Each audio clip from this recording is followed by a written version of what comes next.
Sisters, brothers, praise lord.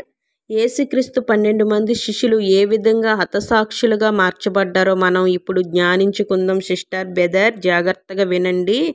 మత్తాయి ఇథియోపియాలో పట్టణంలో కత్తితో చంపబడి హతసాక్షి అయ్యాడు. యోహాను మరుగుచున్న నూనెలో విసరబడి నప్పటికీ దేవుని చేత రక్షింపబడి చివరకు పద్మవశలోకంలో పాడద్రోయబడి ప్రకటన గ్రంథం రాశాడు. పేతురు రోమా పట్టణంలో తల్లకిందులుగా సిలువ వేయబడ్డాడు. యాకోబు యెరూషలేములో శిరచ్ఛేదనం చెయ్యబడ్డాడు. చిన్న యాకోబు ఎత్తైన ఆలయపు అంచుల నుండి విసరబడి చనిపోయే అంతవరకు కొట్టబడ్డాడు.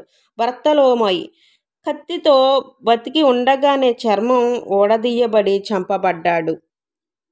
అంద్రియ ఎక్స్ ఉన్న ఆకారంలో ఉన్న సిలువకు అప్పగించబడ్డాడు. తోమ మద్రసేలో సులమాలతో పొడవబడి చంపబడ్డాడు. తద్దయి వాడి అయిన బాణములతో చంపబడ్డాడు. పిలుపు చిన్న అశీలరాలు రివ్వి పిలుపును చంపారు. పెడరెక్కలు విడవబడి సీమోను సిలువ వేసి సీమోనును చంపబడ్డారు. మత్తయి రాళ్లతో కొట్టబడి శిరచ్ఛేదనం చేయబడ్డారు. హల్లెలూయా.